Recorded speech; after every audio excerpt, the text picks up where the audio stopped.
Miss Marple and the Secrets of Poppy Lane. A Miss Marple Story Section 1. The garden gate stays open there. Are few places in England where a June morning feels quite as wholesome and benign as it does in the village of Elmswood. The hedgerows were flush with elderflower, bees ambled lazily among the foxgloves, and the church bell rang a soft 10:15 in the distance, as though it, too, didn't wish to disturb the peace. On Poppy Lane, where ivy curled like gossip, along red brick walls and hollyhocks nodded in the sun, most windows were open to let in the air, and a pleasant murmur of village life drifted between rose gardens and front stoops. It was the kind of place where nothing ever happened, until, of course, something did. At number 12 Poppy Lane, Mrs. Cecily Markham was clipping lavender by her gate, her sun hat slightly askew, and her cheeks as pink as her begonias. She was the unofficial keeper of neighborhood affairs, a role she had appointed herself and carried out with what she considered discreet vigilance. She paused mid-snip, eyes narrowing on the neighboring house, number 14, which belonged to Miss Iris Grove. "She hasn't come out this morning," Cecily murmured, not to herself exactly, but to the air as though it might answer. "Not even to feed that horrid little dog." As if on cue, a faint yapping rose from beyond the hedgerow. The small brown terrier Buttons was, to Cecily's mind, a creature far more trouble than comfort. But Iris adored him and rarely let more than an hour pass before fussing over his breakfast, brushing his ears, or taking him for a brisk circuit of the green. Cecily glanced again at the front of number 14. The curtains were drawn. The milk bottle remained untouched on the doorstep, and the garden gate, usually latched with military precision, stood ajar. That was not like Iris Grove at all. The village reacts by noon. The mood on Poppy Lane had shifted perceptibly. Mrs. Markham, having knocked and received no answer, had summoned Reverend Giles from the vicarage. The vicar, a mild man who wore his clerical collar like an afterthought, had hesitated only a moment before entering the house with an apology to no one in particular. He emerged minutes later, pale and unsettled. "I think perhaps it would be best if someone called the police." Iris Grove had been found in her drawing-room, fully dressed as though expecting visitors, a cup of tea untouched on the side table, and Buttons pacing circles beside her slippered feet. She was seated in her favorite chair, eyes closed, but there was no mistaking it. She was dead. The doctor arrived promptly, summoned from East Melford. He pronounced her death unexpected but not violent, though he was careful to say little else. By 3 o'clock, half the village had passed along a version of the story, each slightly altered to suit the teller's preferred drama. "It was the shock of something," Mrs. Drummond said darkly. "You don't sit upright like that unless something terrible's happened." "She was poisoned," whispered young Elsie from the bakery, "or suffocated. I read in a magazine it can happen without a mark." "Poor soul," sighed the vicar's wife, clutching her pearls. "And on such a lovely day." Enter Miss Marple. When Miss Marple arrived the following afternoon, brought to Elmswood by her visiting niece, who had recently rented a summer cottage nearby, she had no intention of becoming involved in anything more complicated than deciding whether to serve ginger or lemon sponge at tea. But life had other plans. The village's curiosity drew her in like a gentle current, and Miss Marple, who had long ago learned that answers to important things rarely came from the people in authority, listened as the women of Elmswood speculated over bunting and seed catalogues, She'd been acting queer for days, Cecily. Markham told Miss Marple at the greengrocer. Iris, all nervous-like, kept checking her post twice a day when she's usually one for letting it pile. She was an independent woman, Miss Marple said quietly, selecting a bunch of radishes. Cecily nodded. Lived alone since her brother passed. No children. Though there was something. Just last week, she said something about having. Seen someone she hadn't seen in years. Rather mysterious. Did she say who? Oh no, but she was jumpy after that. Started closing her curtains before dusk. Miss Marple raised an eyebrow, and she kept asking odd questions at the library, added Mrs. Finch, who managed the village reading room with militant organization. Wanted books on trusts and inheritances, not like her.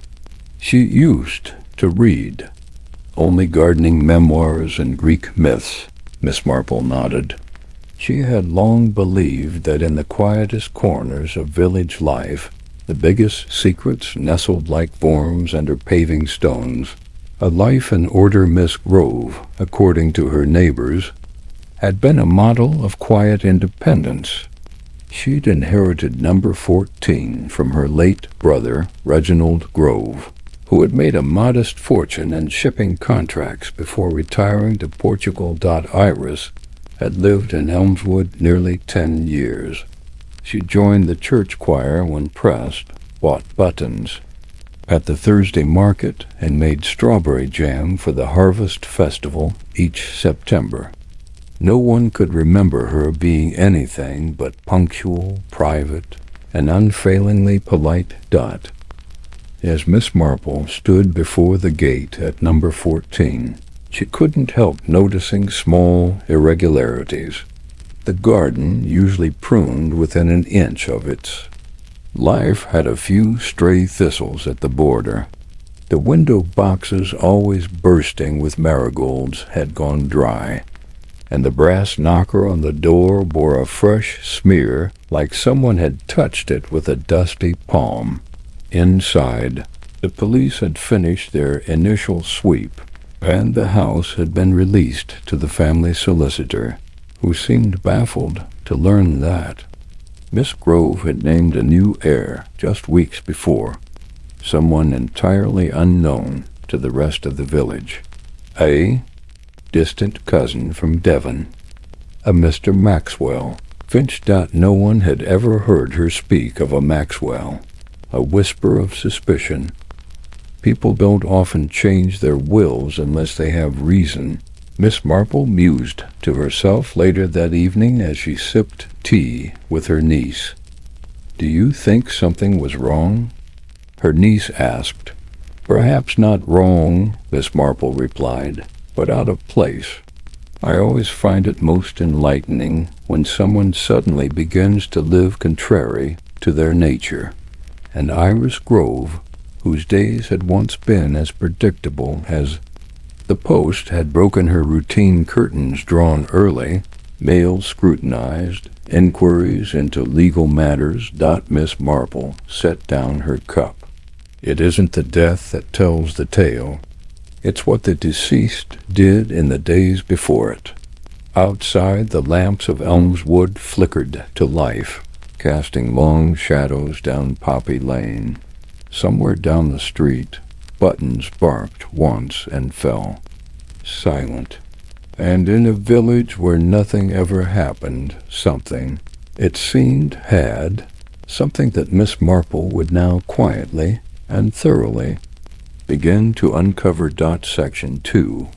Hopes sown in shadow morning arrived upon Elmswood in a drizzled hush, each droplet pressing against window panes like a heartbeat of suspended tension.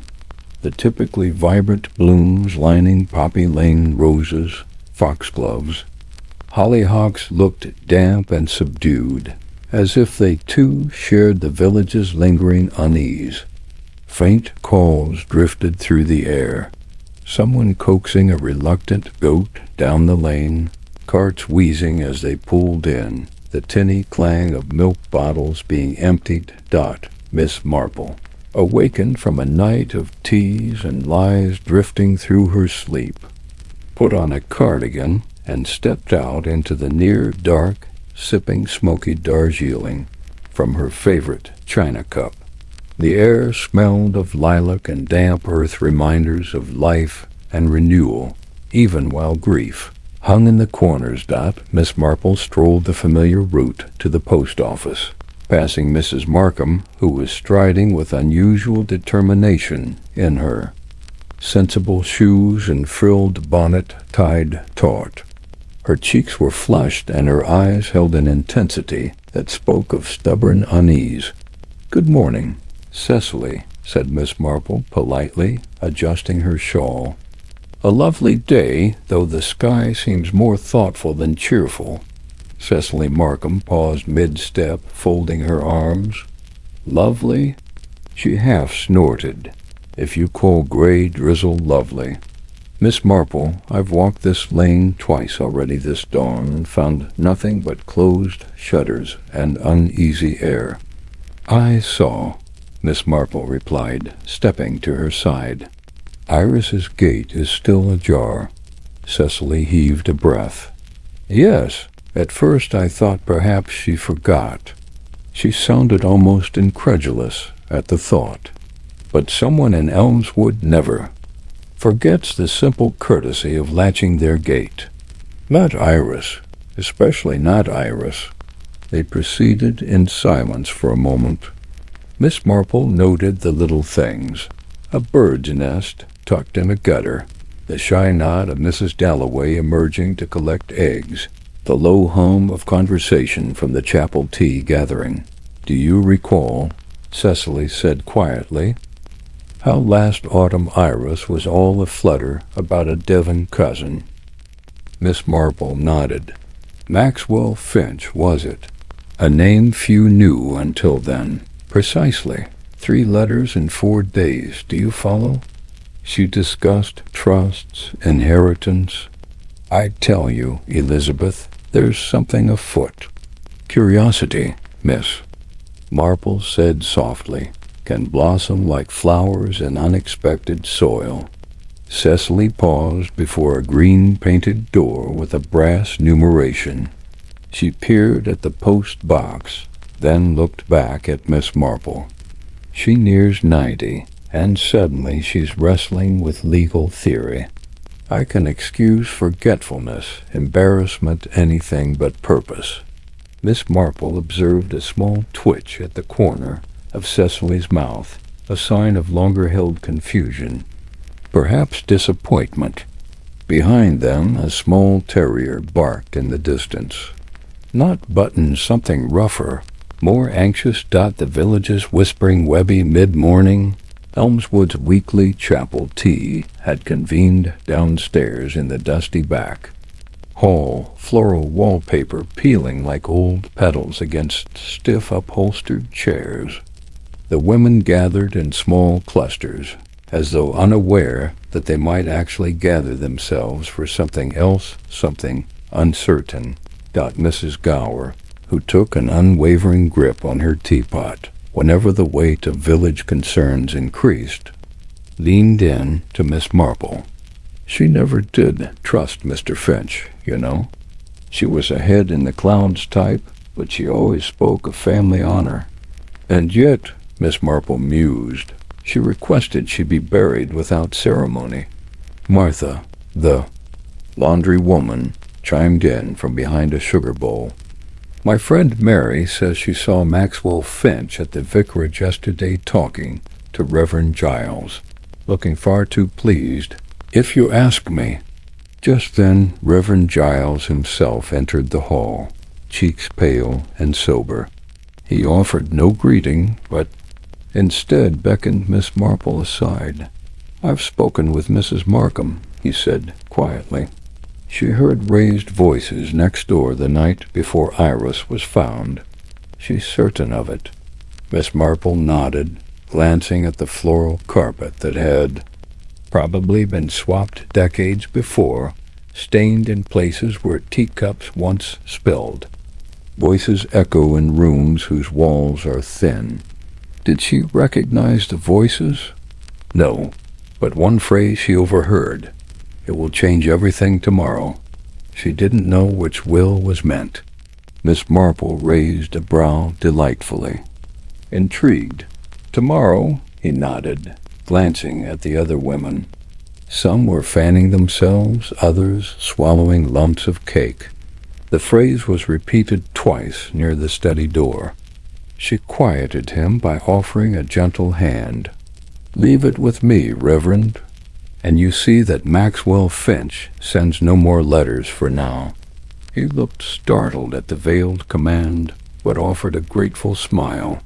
Small clues, big questions. That afternoon, Miss Marple visited the reading room.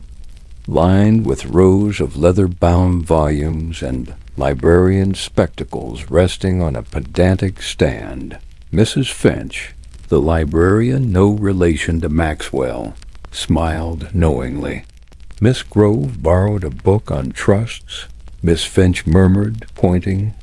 Discreetly, she handed Miss Marple a slender volume, Common Law of Trusts. Miss Marple thumbed through it gently. One page had been folded down, and penciled notes in Iris's careful handwriting jutted into the margin. Transfer possible. Discuss with solicitor. Miss Marple looked up slowly. The note spoke volumes. A woman considering seismic legal changes. But why? And why, Miss Marple wondered, had she kept this hidden? Miss Finch's voice drew her from thought. Also this wasn't shown, but Iris returned a second book yesterday afternoon. Wills and Probate Simplified. It, too, disappeared into her bag. Miss Marple acknowledged it with a soft nod. Thank you, dear. Mapping the players that evening, Miss Marple sat in her niece's cozy kitchenette, tea steaming on the table and slices of sponge cake arrayed. Invitingly, she reflected quietly. Mrs. Cecily Markham, emotional, protective, quick to act, but keenly observant, more gardener than gossiper. Rev. Cautious, conscientious, torn between pastoral duty and confession of oversight. Mrs. Finch, discreet and helpful, perhaps too eager to deliver information. Maxwell Finch, a catalyst. He's absent, yet his name looms over conversations. July George, a taciturn fellow who works at the adjoining property, a stable hand, perhaps, visible late at night retrieving tools or closing a window left open. Miss Marple thought of Buttons, barking across the lane the day before. She herself had paused to see if Iris had fed him, but had walked on when no one answered. Now the dog lay quiet. No bark this morning. She closed her eyes, picturing the house at number 14. That scrap of paper by the rosebush. Who had written it? Meet me under the lamp. July George will explain. A summons, a plan. Someone in the shadows waiting to speak. An evening disturbance later that day. As dusk slipped over Poppy Lane, Miss Marple walked home through drizzle-wet hedges. A lamp flickered in the distance, one not lit yet, but blinking on as if in readiness. She paused at Iris's gate, noting the ribbon that had been tied to the rosebush was now gone. The scrap of paper gone, too. Somewhere beyond a hedge, something scraped. She walked again. Section 3. Threads beneath. The ivy rain had returned by morning, a polite drizzle that kissed the cobbles and dappled the overgrown hedgerows lining. Poppy Lane.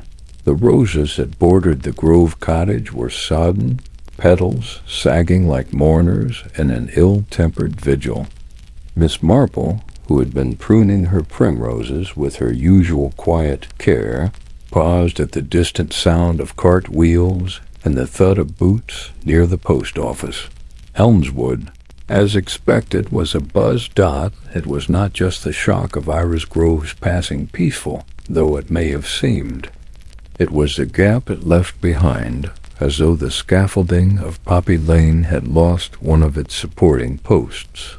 Her routines had been interwoven with her precise post collections, her lectures on lacework, her judgment on the correct use of time in tea cakes. She would never miss her Thursday errands, said Mrs. Dalloway to Reverend Giles that morning, tapping her umbrella with conviction. "Something's gone queer, Vicar. You mark me." Reverend Giles adjusted his collar nervously. "The coroner did not find anything suspicious," he said, though without much conviction. "It's not what they find," murmured Miss Marple from behind her, "so much as what's overlooked."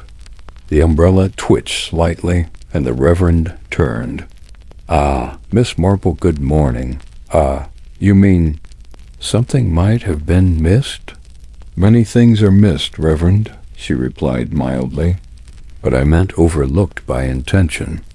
People tend to see only what they expect." The vicar, who was fond of riddles and his own sermons, but found them less welcome in casual conversation, offered a half-smile and excused himself. Miss Marple watched him go, her eyes lingering on the fine specks of mud on his shoes fresh, and not from the vicarage garden path. The man behind the letter later that afternoon, Miss Marple made a purposeful stop at the Elmswood Inn, where Cecily Markham had spotted Maxwell Finch the day before Iris's death. The inn's windows were fogged with warmth, and inside, the scent of boiled carrots and ale hung thick as the WAINSCOTING. Maxwell Finch was easy to identify. A tall, saturnine man in his early 40s, with slicked back hair and the self-importance of a solicitor who had not quite achieved the distinction he believed due. He was seated by the fire, polishing off a meat pie and absently flipping through a folded newspaper. Yesterday's The Telegraph. Miss Marple, having settled into a nearby chair with her knitting, waited for the inevitable opportunity. It came, as it often did, by appearing not to. "Pardon me," she said softly, adjusting her spectacles. "Is that today's? I do so enjoy the crossword, though I must confess I always fall short by 2 clues." He turned, blinked, then softened as men often did in the presence of unthreatening elderly women. "I know. It's yesterday's, but I've the new one upstairs. You're welcome to it, madam." "Very kind. You are visiting Elmswood, I gather? A relative of dear Iris Grove?" The hesitation was slight, but it was there. Yes. Maxwell Finch? We were cousins. She was? Rather close to my late mother." "Charming woman, your mother. I believe she once donated a lace altar cloth to the chapel. You have her nose, I think." He looked startled. Miss Marple smiled. "And Iris? Was she well when you last saw her?" Finch stiffened slightly. "As well as one might expect. We spoke about the future. She was making decisions." "Ah, yes. She mentioned wanting her estate left in order." Miss Marple sipped her tea. She told the grocer she meant to simplify things. He frowned. "She told the grocer that?" "Oh, yes. And Reverend Giles and Mrs. Dalloway. Everyone hears something different, you see. Quite a remarkable gift she had, like a crystal, refracting light depending on the angle." Maxwell Finch now studied Miss Marple a bit more closely, as if realizing she was not as vague as her gentle tone suggested. "I assure you Mrs. Grove's intentions were quite clear. She was drawing up papers to formalize a trust for charitable distribution. "How noble," Miss Marple said warmly. Was that before or after she changed her will? The silence that followed lasted just a beat too long. I beg your pardon." "Oh, do forgive me," Miss Marple said lightly, standing. "I must be mistaken. I'm ever so poor with legal jargon. Charities, trusts, executors, so confusing. Still lovely weather for a quiet walk. Do enjoy your paper." She left him with her best smile and noted, as she passed, that his hands had begun to tremble slightly over the crossword clues. The man at the greenhouse a short while later, Miss Marple stopped by the rear gardens of the Grove cottage. The constable had been and gone. The gate was latched now, though the greenhouse stood open. Inside, a man in muddied boots and a blue cap was trimming ivy. It was George, the stable hand, who helped Iris with odd jobs. Miss Marple stood quietly by the greenhouse door. "You've done fine work," she said after a moment. George turned, startled. "Ma'am, didn't see you." "Not at all. I'm quite good at being overlooked." So was Miss Grove in her way? George hesitated. She was kind, paid promptly, never asked much. "Do you recall what time you left her house the day before she passed?" His brow furrowed. "Late afternoon, ma'am. I'd helped carry in a box from the shed. Heavy. She didn't say what was in it." "No papers?" No. "Tools, I think. But she asked me to clean the edges of the greenhouse windows. Said she wanted everything looking clear." Miss Marple considered this. "And did anyone else visit her that evening?" George glanced aside, wiping his hands. Saw Mr. Finch leave. Not long after. He looked tight in the face, not pleased. "Did you hear anything?" George paused, then nodded slowly. Voices. Not loud, but angry. Then silence. "I thought maybe she'd sent him away." "Did she often argue?" "Never. With me. But she did mutter to herself a lot these past weeks. Kept saying can't be right. Won't let it be.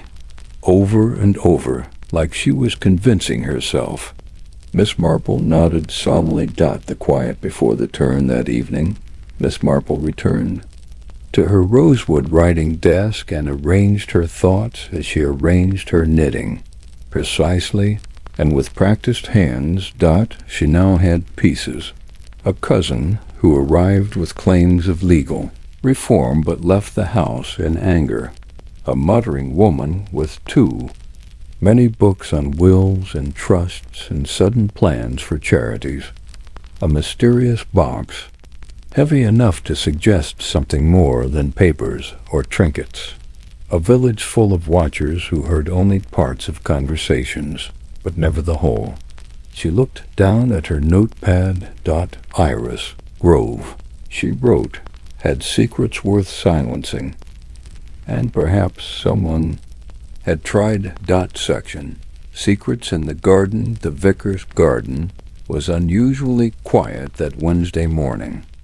Dew still clung to the roses, and a pair of finches darted between hedgerows in the chilly sun, their calls punctuating the silence.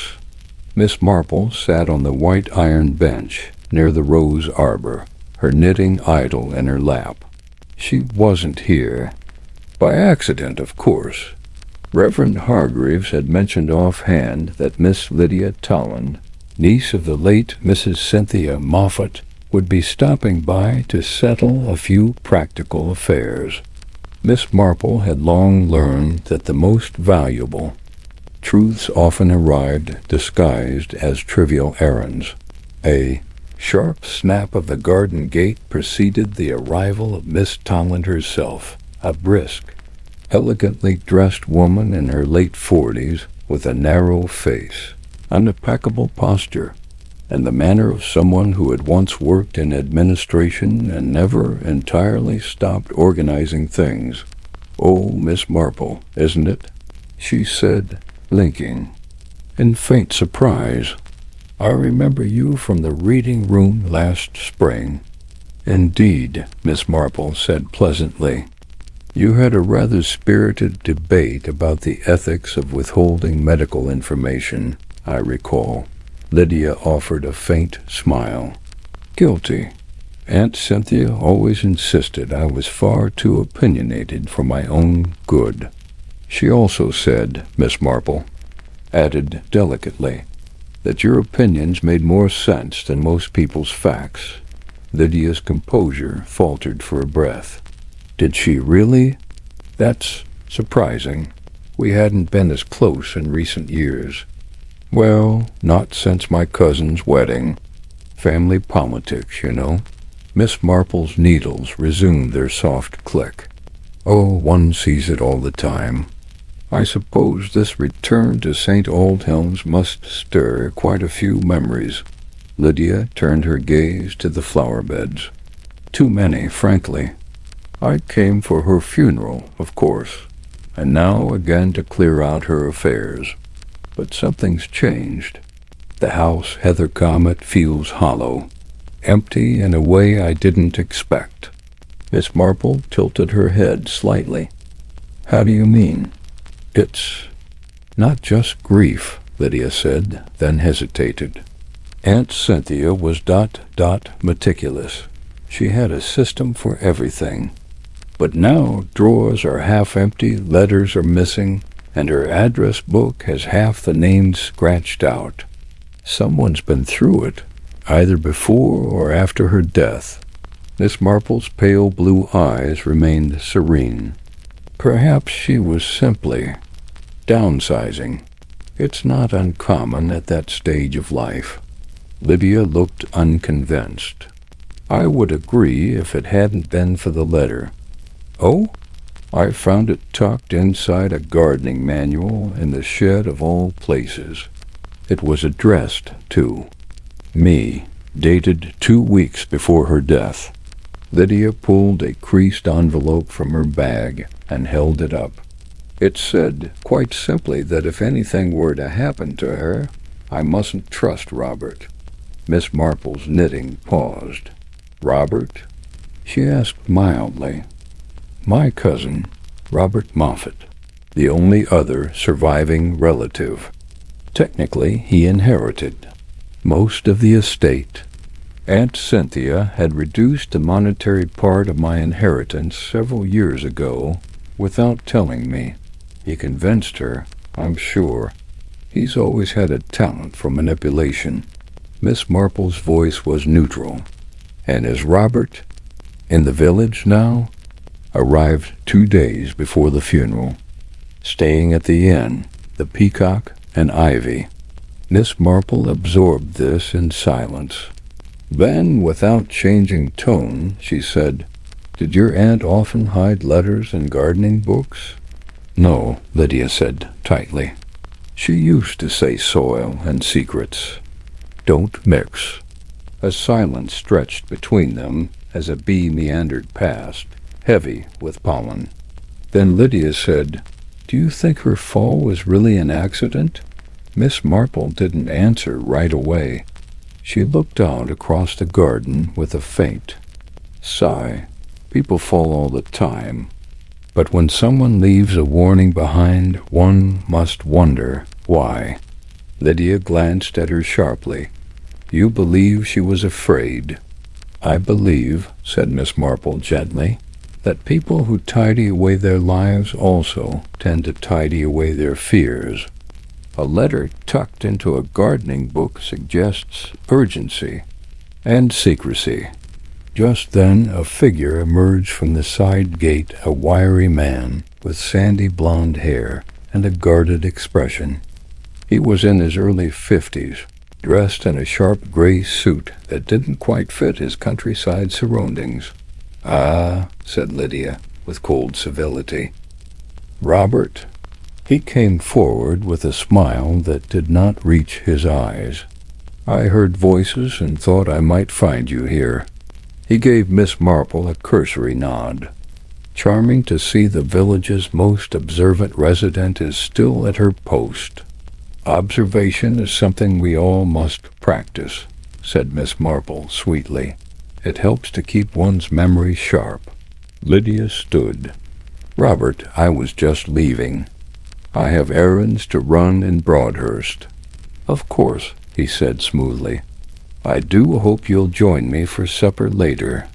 We still have things to discuss about the estate." Her lips tightened. "We'll see." She swept away down the garden path, leaving a faint scent of lavender and tension in her wake. Robert Moffat watched her go, then turned to Miss Marple. "Cousins, a peculiar breed." Miss Marple offered no response beyond a benign smile.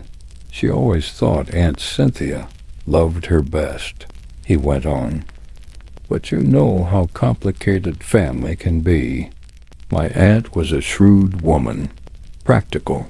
She understood that emotions and legacies don't always mix." "Indeed," said Miss Marple. "And yet legacies can stir the deepest emotions." Robert narrowed his eyes. "Do you think something's amiss with her passing, Miss Marple?" She looked at him mildly.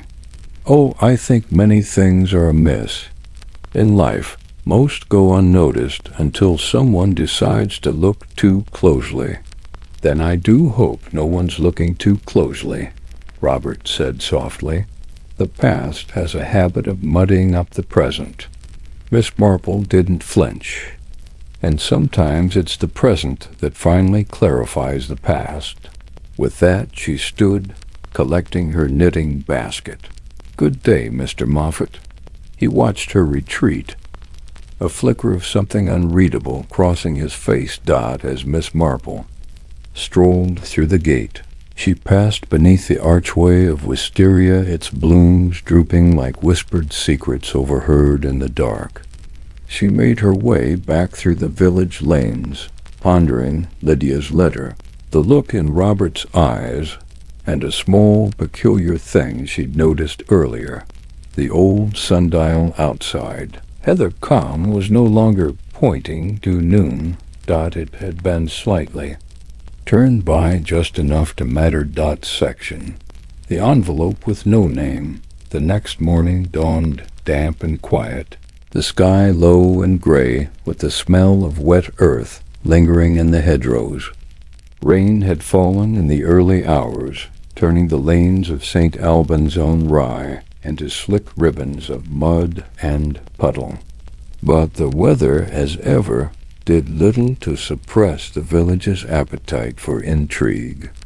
And today, that appetite had grown ravenous. The news of Mrs. Aldershot's mysterious fainting fit and Miss Hartley's hushed conversation with Inspector Cray had, by breakfast time, wound its way through the high street, into the baker's, and all the way to the cooperative grocer's, growing more embellished at each retelling. By elevenses it was said that Miss Hartley had confessed to burying a weapon in her garden. By noon the tale included a secret affair, an unpaid debt, and a ghost seen weeping by the Poppy Lane lamppost. At the cottage with blue shutters, Miss Marple poured herself a modest cup of tea, her movements unhurried as always. Her lace curtains fluttered gently in the breeze, the room perfumed faintly with lavender from a sachet tucked behind the hearth. She had, since yesterday, made certain subtle inquiries. Young Peter Beckett, the butcher's apprentice, had been observed loitering outside Aldershot's drapery shortly after Miss Hartley had left. Mrs. Pritchard at the post office let slip, entirely unintentionally, that a rather unusual envelope had arrived in the Morning Post. Plain cream, no return address, and no name written on the front either. she had murmured while sorting stamps. "Just delivered to the shop like any other." To most, that detail might have seemed trivial, but to Miss Marple it shimmered with curious implication.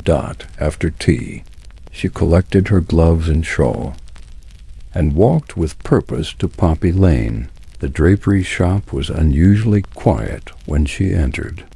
A clock chimed from somewhere in the back, and the familiar bell above the door jangled crisply.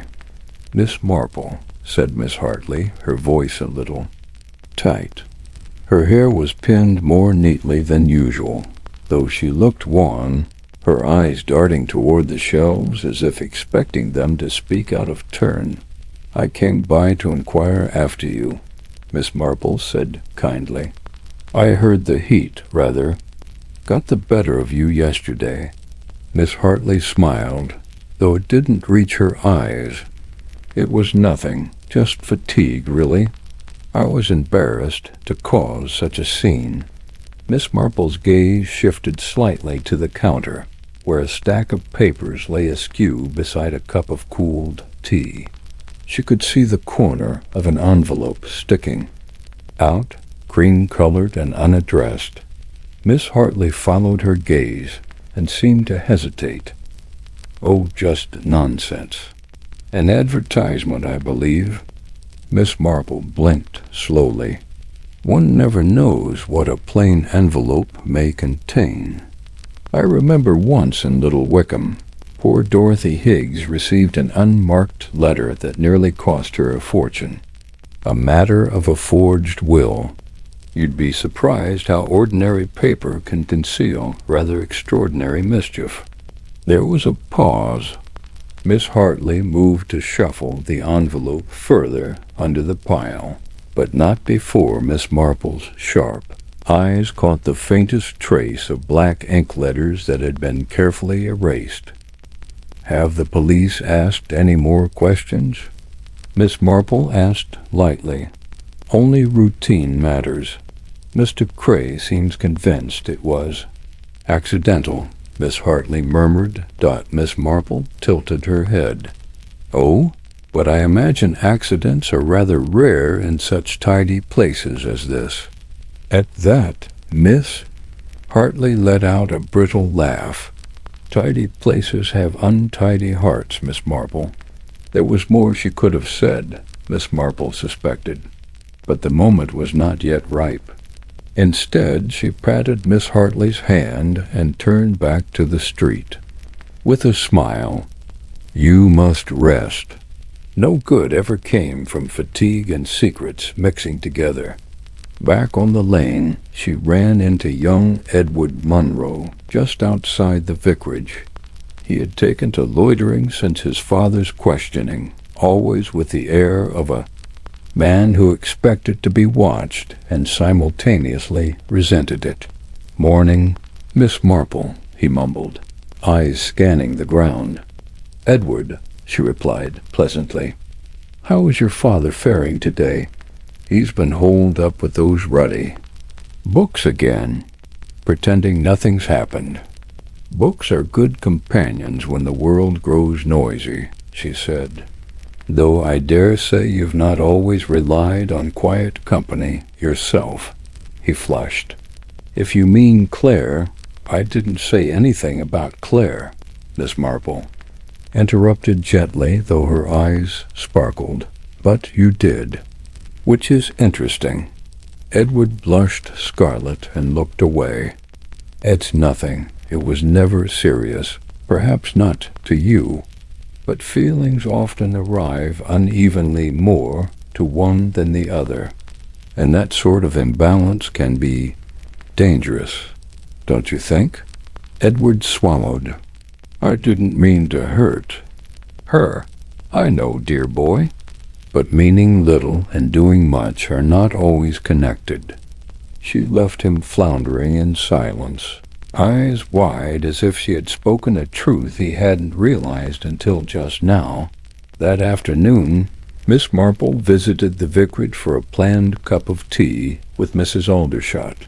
She found the elder woman pale, rapt, in a shawl, reclining on a worn velvet settee as though she were still recovering from her sudden swoon. It was simply ghastly. Mrs. Aldershot whispered after a few pleasantries. That awful noise, and then the silence. Miss Marple nodded sympathetically. Trauma leaves its impression. But sometimes, Mrs. Aldershot, fear isn't only about the moment of the incident. Sometimes it's the knowledge of what comes before. Mrs. Aldershot stiffened slightly. I don't know what you mean. You seemed unsettled even before. The scream, Miss Marple said gently. I have excellent peripheral vision, you know. You kept glancing at the back of the drapery shop, almost as if you expected something, or someone. Mrs. Aldershot looked away, her fingers trembling slightly on the edge of her teacup. I've always found it's best to unburden one's heart, dear, Miss Marple said kindly. The longer one hides a rot, the deeper the roots grow. Mrs. Aldershot's voice was barely audible. There was a letter. For me. But I didn't write it. It came a week before the scream. It said to expect something terrible. To stay away from Poppy Lane. Miss Marple leaned forward ever so slightly. And you didn't tell the inspector? I thought it was a prank, or meant for someone else. I burned it. Miss Marple's eyes, cool and pale, lingered on her face for a long moment. I don't believe you, she said at last, but not unkindly. That Mrs. Aldershot broke the eyes wide, tears welling. It was her handwriting, Claire's, but how could she have known? Miss Marple did not answer directly. Instead, she gently reached over and patted the woman's hand. Thank you, she murmured. That tells me quite a bit. That night, as rain returned in light patters upon the tiled roofs of the village, Miss Marple sat in her parlor beneath the ticking grandfather clock. She pulled from her knitting basket of folded paper a copy of a letter she had quietly asked Mrs. Pritchard to slip her. The erased name was fake, but there was just enough left to discern, and it wasn't Miss Hartley's name, it was Edward. Munro's. Section. Confrontations and shadows at dusk as twilight drew its long fingers over the rooftops of St. Mildred's Mead. The village assumed that curious stillness which often accompanied late summer evenings when the air cooled. Conversation slowed, and secrets seemed to rustle more easily than the breeze itself. Lamps blinked on in cottage windows, a dog barked distantly down Bramble Street, and in the parlor of Ivy Ridge, Miss Marple poured herself a second cup of lukewarm tea and turned over in her mind what she had just observed that afternoon. She had, of course, taken another stroll, this time not with the appearance of absent-minded meandering, but purposeful observation, disguised with a soft word here and a knowing smile there. Poppy Lane, now devoid of the morning bustle, had revealed more than it realized. Earlier that day, young Harold Sims, the vicar's newly appointed groundskeeper, had been seen arguing with Albert Longden in hushed yet heated tones beside the post-box. It had been Dora Petherbridge, the village's unofficial chronicler of minor scandals, who had brought this tidbit to Miss Marple during the afternoon meeting of the Embroidery Society. They were muttering like ferrets behind the red pillar box, Dora had sniffed, lifting her spectacles with a pointed finger. Albert was red as a beetroot, and Harold, well, he looked guilty of something. Lord knows what business they'd have with one another. Miss Marple had merely smiled, her crochet needle never once missing a stitch. But her mind had flicked back to the previous Sunday, when Albert Longden, beetle-browed and standoffish, had conspicuously avoided the vicar's gaze during communion. Odd, too, that Harold, barely 6 weeks into his post, seemed to carry the weight of something far older than his age allowed. That evening, the tea-rooms had closed early.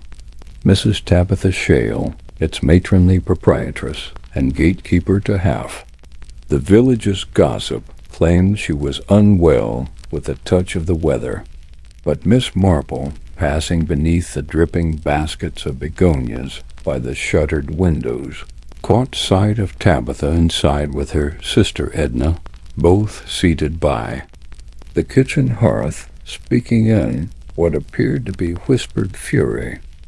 A family squabble, perhaps, or something more pressing. On returning home, Miss Marple had found Constable Greaves pacing her garden gate with the fidgeting energy of a man unsure of what to do next. "Constable," she said mildly, offering him a fresh biscuit from a tin shaped like a badger, "would you care to join me for a moment, or are you on patrol?" He flushed a little, his cap awkward in his hands. "It's about Mrs. Fosdyke, ma'am. That brooch, the garnet one found behind the chair at the reading room. The colonel says she wore it every Sunday without fail, and yet no one can say where she was the night Mildred Tompkins vanished," Miss Marple said softly. Greaves hesitated. "She says she was at the rectory sorting hymnals, but the vicar doesn't remember seeing her. Said the cabinet was already in order when he went to fetch the vesper sheet." Miss Marple nodded slowly. "Interesting. Some people tidy compulsively when anxious. Others do it to cover their tracks. I don't mean to question a woman of her age, Miss Marple, but—" He paused. There. Single quotes. Has something about her answers that feels rehearsed. Miss Marple gave him an encouraging look. "You must follow where your instincts lead, Constable. And remember, it is not only the facts that lie. People do, too." Meanwhile, across the green at Sycamore House, Reverend Halberd was deep in conversation with Mrs. Cicely Ashcombe, a widow known for her rose competitions and her even more competitive whisperings. Their voices, though muffled, carried in odd fragments from the open drawing-room window. "It mustn't come out," Cicely hissed. "Not now. Not after all this time." "She's dead, Cicely," the vicar replied, more gently than his words suggested. "And someone took great pains to make sure of it. If you know anything at all," there was a sharp clatter, as though a teacup had struck the saucer with more force than necessary. "My loyalty to the church," Cicely said, trembling, "is not to be doubted, but some sins ought to be buried, for the good of the flock." Miss Marple, who just happened to pass beneath the window at that moment, and not by accident, noted the fear in Cicely's voice more than the indignation. It was fear that made people repeat old refrains like prayers they no longer believed in. She turned back toward the green and the fading light. At supper time, Colonel Armistead hosted what he described as a small gathering of concerned villagers at the Cricket Club's lodge. It was, in fact, a thinly veiled attempt to corral suspects under the guise of community spirit. Present were Mrs. Fosdyke, Albert Longden, the vicar, and rather unexpectedly, Harold Sims, who had arrived half an hour late with mud on his boots and a bruise forming on his cheek. "Oh, that?" Harold mumbled. When asked, walked into a branch clearing brambles. "Clumsy thing, really." No one believed him, but no one pressed further. The conversation soon turned at Mildred Tompkins. "She was always nosy," muttered Albert, pouring himself a second brandy, poking her nose where it didn't belong, which may be precisely why someone wanted her gone, the colonel said grimly. Miss Marple, seated quietly at the end of the table with a teacup rather than a glass, studied each reaction in turn. Fosdyke looked stricken, the vicar troubled. But Harold, young, wiry Harold, had gone very still. "You knew Miss Tompkins, Mr. Sims?" Miss Marple asked gently. He blinked, then shook his head. "Barely. Only through the garden society. She'd ask after my seedlings sometimes. I thought she was kind." Miss Marple's eyes softened, but only slightly. "Funny, isn't it? She asked many people many things, and sometimes it's the smallest question that unsettles the most." Harold paled, but again no one pressed. Later that night, long after the gathering had dispersed and the last of the autumn gnats danced beneath the lamps, Miss Marple sat at her escritoire, writing a short letter to her nephew Raymond. "The human conscience, my dear Raymond," she wrote, "is not unlike the garden hedge. Pruned, it appears tidy, but beneath the surface tangles abound. There is something growing beneath our tidy little poppy lane, a weed, and I fear it's been feeding on silence." She tapped her pen twice on the blotter. There was something about Harold Sims she could not yet place, and something terribly old lurking beneath Cicely Ashcombe's carefully powdered poise. And as for the brooch, it hadn't simply fallen. No, indeed. Someone had left it there, but not to be found too soon. She folded the letter, placed it in her writing drawer, and looked once more toward the window. The night was quiet, but the secrets of Poppy Lane were wide awake. Section 7. Another twist. The midnight confession night had fallen with surprising quiet over Poppy Lane. A few lamps flickered through the mist, casting pools of golden light on cobbled corners. Miss Marple, having retired late from her duties reading the vicarage letter and thinking about Harold Sims, found sleep elusive. So she rose quietly, lit her bedroom lamp, and sat by the window to reflect. In the silence, the creak of passing hedges on the breeze seemed louder than any human whisper. She'd begun to map out how everyone might be connected to Miss Tompkins' disappearance, and was surprised to see the mop-haired figure of Harold Sims appear beneath her window, standing still as if waiting for something or someone. Curious, she thought. She wrapped a shawl about her and tiptoed downstairs, snatching an umbrella and her favorite porcelain teacup before slipping out into the night. Under the silvered lamp the air was crisp and still, carrying an undertow of damp earth. A lone bicycle wheel squeaked in the distance. Miss Marple walked deliberately, but quietly down Poppy Lane, the teacup heavy in her pocket, a little comfort in case an unplanned visitor arrived at her door. Harold was waiting beneath the ancient street lamp. Its light turned him into a silhouette, lined with tension. "Miss Marple," he whispered, glancing behind as if expecting pursuit. "Thank you. I couldn't sleep. I couldn't sleep." "No, dear boy," she said gently. "Neither could I." She beckoned him toward the bench. He hesitated, then joined her. He stood close, gaze fixed on the path. "I thought she was gone." "Miss Tompkins?" "Yes." He exhaled. "2 nights ago I heard a crash, and then footsteps. Someone running." His voice dropped. "It came from behind the shop." Miss Marple said nothing, letting him continue. "So I left the parcel I was carrying went down the path. I thought maybe I could help. He paused. But I saw someone. I didn't catch their face, but they were carrying something. A bag, maybe, or clothing. And you didn't stay? He shook his head. I was scared. I didn't want to get involved. If I knew then? He looked up at Miss Marple, eyes haunted with regret. Opportunity.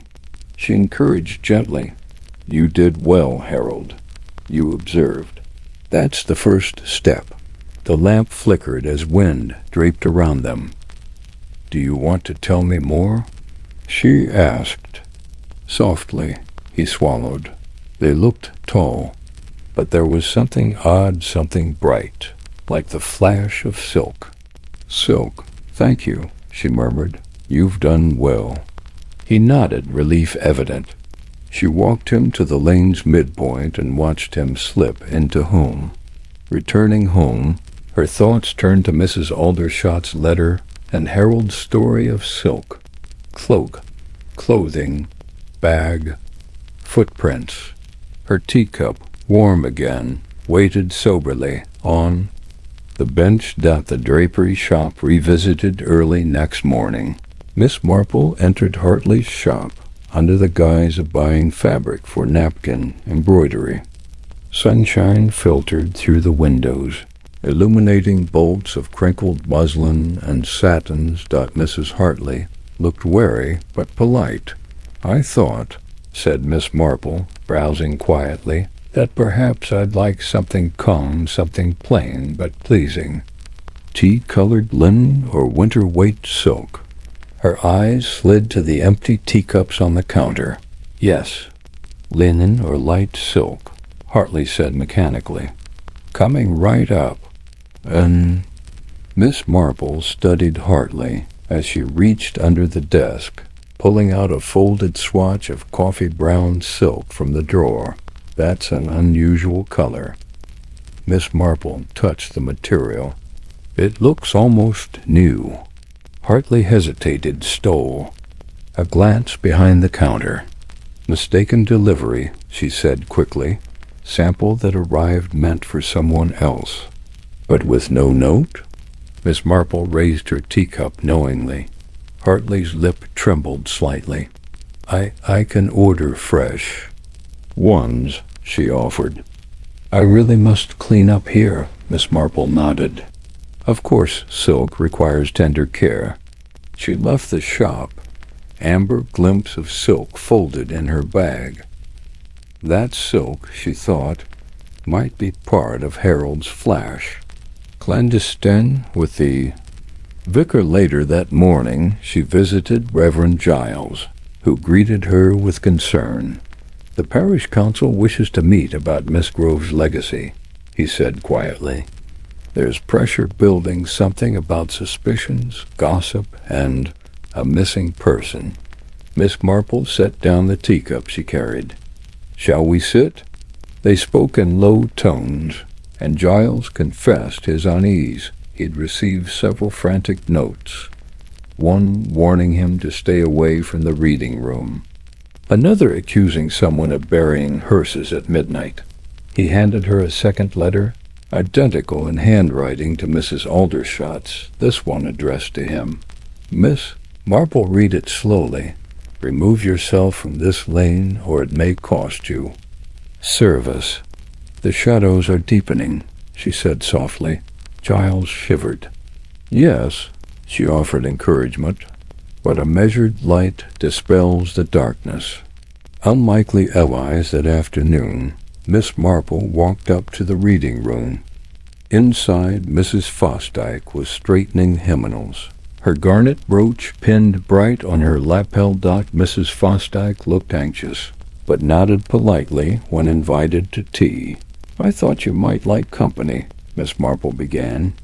It's a difficult time for the parish, Mrs. Fosdyke sighed. Rebecca Tompkins. I was just organizing books she borrowed quite often, oddly. I never noticed really something suspicious.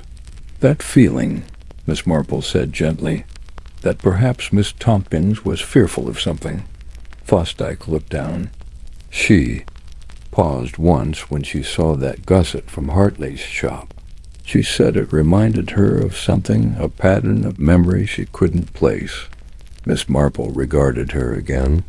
She said, "Pattern?" "Yes." Mrs. Fosdyke's voice trembled. She whispered, "Yes, I know that weave.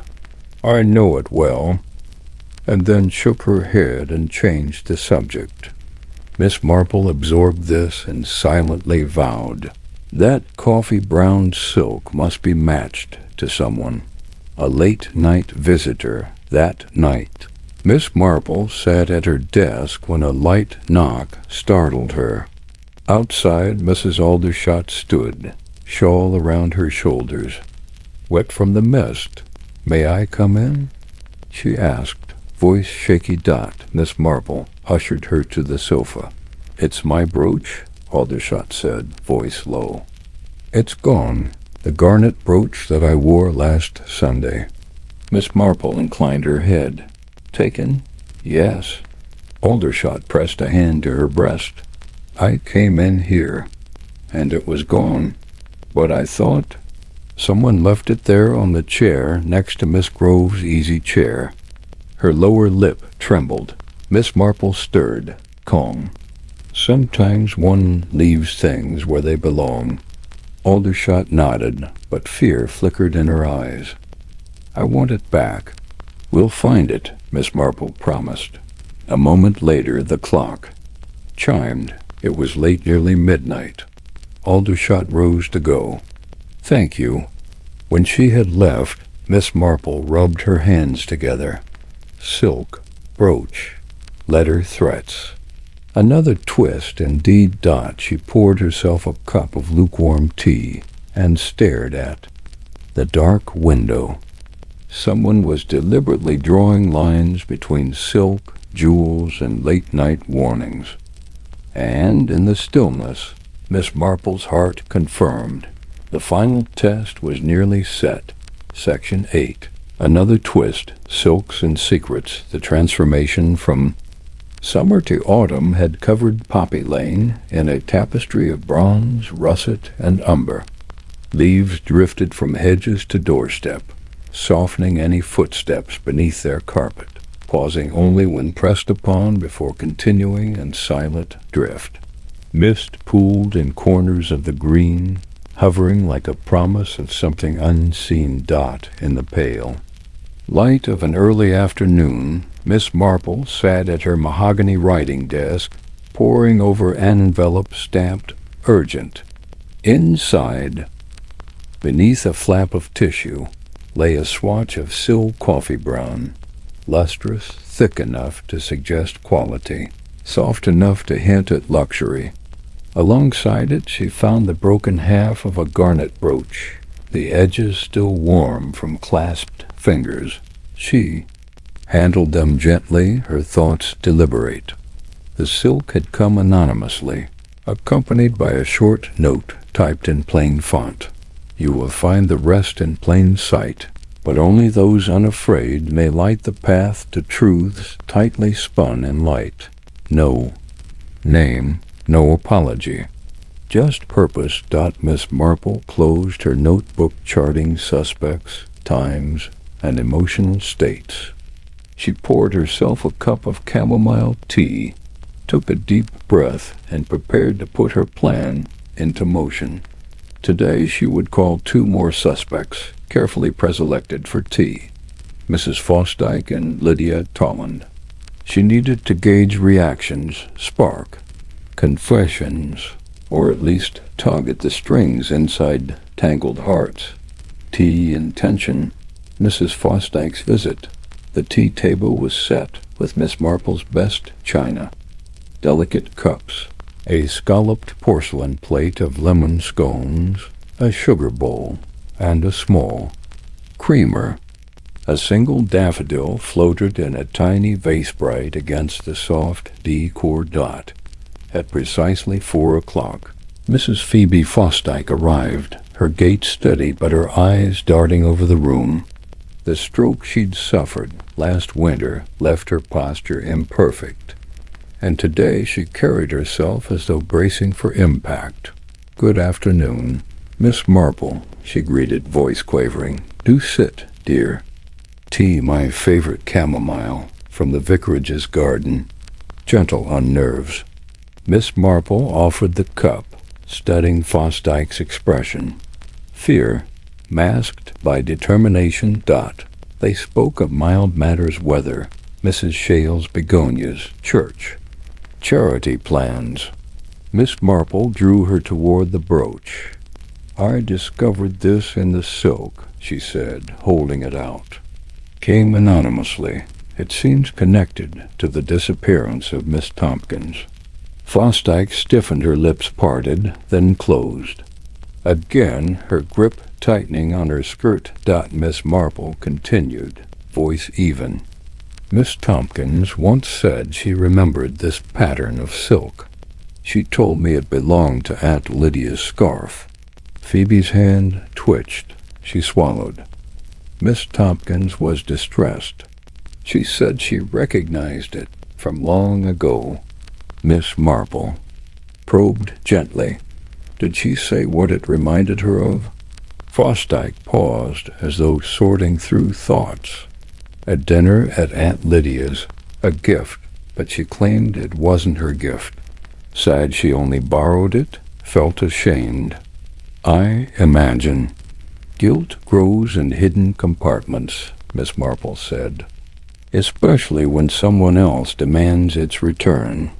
Phoebe's face paled. Miss Marple offered a scone. A tremor in her hand betrayed anxiety. "Will you help me?" Miss Marple inclined her head. "Of course. But first, tell me, did Miss Tompkins ever act on that regret or guilt?" Phoebe shook her head. "She said she wanted to return it, and she hid it, not lost it." At that, Mrs. Fosdyke looked as though a weight pressed upon her chest. Miss Marple waited patiently. Finally, Fosdyke said, voice small, "I found the silk in her sewing basket, but someone took it before I could ask her." Miss Marple raised her teacup. "Someone who didn't want the moral burden of the scarf going public." Phoebe swallowed. "I think she feared it would expose Lydia or show she was involved." They fell silent as tea dripped into cups and leaves settled in. The pot. Lydia Tolland enters moments later. The door chimed again. Lydia Tolland entered composed, cool, but with a tension in her narrowed eyes. "Miss Marple," she greeted. "I hope I'm not intruding." "Not at all," Miss Marple said, pouring fresh tea. "I wanted to speak with you about Aunt Lydia's last months and the reputation of Mrs. Tompkins." Lydia sat, chin lifted. She said, Miss Marple continued carefully, that Miss Tompkins recognized a pattern of silk coffee brown, said it was yours. Lydia's composure flickered, then returned. "Yes, I gave her that scarf many years ago, and she kept it as thanks." "Unique fabric," Miss Marple noted. "Someone sent a swatch, and alongside it the brooches broken half." Lydia paled. The teacup rattled. How did that get involved?" "Objects tell stories," Miss Marple replied gently. "They mark the people who handle them. Claire never. She might have shown it to Mrs. Fosdyke once or twice." Phoebe Fosdyke cut in. "But when I found it, it had changed hands. And now you, Lydia, are implicated." Lydia reached for her shawl. "My aunt's scarf was hers, but I asked for it back." "When?" "Claire expressed guilt over it. I thought she was clinging to something that hurt her." "And did she give it back?" Lydia's eyes glazed. "No." Miss Marple looked at her with kind gravity. "Then did someone take it?" Lydia's voice trembled. "She said Mrs. Fosdyke got to it first." Misleading silence fell. Silence clues, and fractured stillness pressed the room until Lydia spoke. Again, Claire Miss Tompkins, she sought me out the day before she vanished. She said she wished to amend her will. She spoke of trust, family, and standing alone in the world. Miss Marple nodded. Yes, silence places liability. She'd planned to make it public, but only if it meant revealing family secret. Lydia closed her eyes. She showed me a letter from someone fearful of the scarf being revealed. She said she'd hide it somewhere safe. Miss Marple frowned. In the shed, Lydia opened a hand. Yes. Into the garden to reveal truths. A sudden knock at the door startled them. Constable Greaves entered, holding a tin box in his gloved hands, the coffee-brown scarf and the full garnet brooch. For safety, he apologized. They were found behind the flower shed at Heathercombe. Miss Marple stood, taking both items. The silk draped across her fingers like resplendent foliage. The brooch locked between two stones as though refusing to yield. Mrs. Fosdyke stood. Why there? Miss Marple's gaze swept the group. Someone staged it. Silk, brooch, a message. She raised her hands, looking at each person. Mrs. Fosdyke, you found the silk in Miss Tompkins's basket, but it made its way behind the shed only after we began our inquiries. Phoebe swallowed. Lydia, you claim Miss Tompkins hid it, but it's difficult to hide something you neither own nor know. Lydia blinked. Brooch, Miss Marple continued, belongs to Mrs. Fosdyke, split in two, one half left under pressure. The other returned, its confession in fragments. The tension was palpable, accusation in veiled tones. Now, Miss Marple said softly, turning to Lydia, who else could access the letter, not your aunts, but the threatening one warning people to stay away? Lydia's eyes flicked. To the door. Phoebe pressed her lip. Somebody was in Miss Tompkins's garden that night. Harold saw footprints. The younger woman spoke again. We need to ask Harold. Setting the stage for a final twist, Miss Marple stood again. Gentlemen, she said, beckoning toward the window where the wind rustled the hedges. Tonight we observe who returns to the lane. She paused. Watch for the one who comes alone, under moonlight, because someone must retrieve what they thought lost. She clasped a scarf, placing it behind her shawl. And tomorrow evening we gather under that same lamp. The others looked uncertain. She simply smiled. Closing reflection that night, Miss Marple sat by her fire, tea untouched.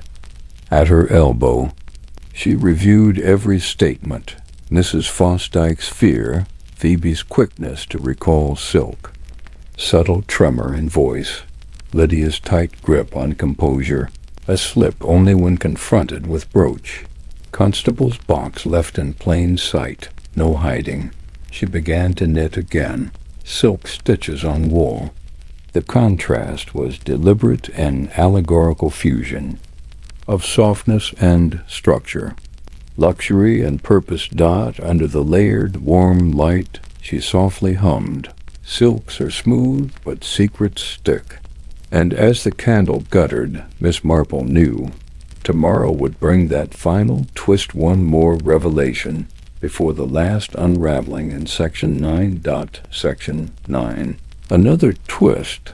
Under the lamp, the night settled over Poppy Lane in a hush so profound one could almost hear the earth exhale. A low mist drifted in pale tendrils through the cobblestone, and the gas lantern at the far end flickered to life like a beckoning beacon. Leaves, wet from an earlier drizzle, lay flattened in the soft glow, forming a pool of russet scent at the edges of lampshade rays. Miss Marple arrived only moments before the appointed hour. Under her shawl lay the folded silk scarf and the garnet brooch, now reunited but threaded with purpose attest, woven of memory and motive rather than accusation. She draped them carefully across her lap before fluttering her umbrella shut. The click muffled in the heavy night. The lamp, as though sensing her presence, dimmed once and glowed more warmly in response. She turned deliberately to face the lane, as if to invite her guests into its embrace. The mist carried a scent of damp wood and fallen turnips. It brought with it the weight of unsaid secrets. The gathering and the first arrival one by one, the others arrived, Mrs. Fosdyke, Lydia Tolland, Constable Greaves. Each approached the lamp with the awareness of entering an invisible trial. The mist seemed to part for them, then swallow their footsteps. "It's quite chilly," murmured Mrs. Fosdyke, adjusting her wrap. She tucked her hands inside as though unable to let them be seen. Lydia paused, adjusting her coat with practiced composure, but one slender finger trembled slightly, just enough for Miss Marple to note. Constable Greaves shifted on his feet. Looking between them and the sporadically lit lanes on either side, together they formed a loose semicircle around the lamp, a small constellation of suspicion and sorrow. Robert Moffat's ominous step a little after 7:45, footsteps approached, dull and unhurried at first, then purposeful. The mist shook and a tall form emerged. Robert Moffat, gloves on, a parcel. Tucked under one arm, his face pinned in a mask of polite composure. Lydia gasped and took a half-step forward, then checked herself. "Miss Marple," Robert began, his voice low but audible. "Ladies and Constable." He paused, unmistakably weighed. "Thank you for coming," he said finally, placing the parcel on a bench beneath the lamp. "I retrieved this at Heathercombe earlier today." He motioned to the parcel's surface, where familiar patterns still glowed in the lamp's light. Miss Marple stepped forward with graceful precision. "You brought the scarf and brooch?" Robert inhaled sharply. "Yes, and this." He cleared the parcel, revealing the scarf, brooch, and a small envelope plain, typed in clipped uppercase letters. "No name. It's nearly time." Silence, thick and lingering, rolled across the group. A silence that speaks volumes. Lydia's voice cracked. "Nearly time for what?" Robert swallowed. "For the truth to be revealed." Mrs. Fosdyke took a shaky step closer. "The scarf had belonged to me, originally." Her voice quavered, but resolved. "Until that day when Miss Tompkins said she recognized it. I never—" She broke off, tears threatening. Miss Marple inclined her head. Silk, memory, and identity form a fragile tapestry. Each thread can support or betray. Constable Greaves cleared his throat. "Shall we read the letter?" Robert nodded and pressed the envelope into Miss Marple's gloved hand. Reading the challenge, Miss Marple unfolded the thin paper and read aloud, measured, each word like a step through ice. "Tonight, under this light, you must choose or lose it all." The lamp buzzed, the wind carried a skillful hush to their ears, and even the trees seemed to hold their breath. "Lose what?" Lydia whispered. "Memory, reputation?" Miss Marple looked up at her sharply. "The scarf isn't merely cloth, it's a symbol, Miss Tolland, of connection, inheritance, guilt. Losing it could unravel all." Lydia closed her eyes. "My aunt bequeathed it to me by will. Mrs. Fosdyke says it belonged to her first, Miss Marple reminded gently. A moment. Later, Lydia drew in a breath with unexpected ferocity. I didn't want to betray Claire's trust. When she offered it to me, I accepted. But when her promise faltered, when her fear grew, I couldn't return it so easily. Fire flashed in her eyes, but her voice was quiet. I feared. Losing my claim, if I returned it, I would lose Aunt Lydia's favor. Emotions stir, suspicions grow. Miss Marple watched both women carefully. Phoebe Fosdyke steadied herself against the lamp-post, her shawl slipping slightly from her shoulder, revealing a pale blotch of blush across her chest. Constable Greaves looked abject in his uniform, the brass buttons dark in the lamp's glow. And Robert? Miss Marple asked slowly. You carry this now. What did you mean about the truth? Robert swallowed. He knelt and selected the garnet brooch, holding it out for inspection. I found this. It was a part of the scarf's clasp. I thought if I'd brought it here, if I confronted, his voice faltered, maybe someone would speak. The break-in revealed in that moment a sudden breath of cold air escaped down the lane. The gate creaked.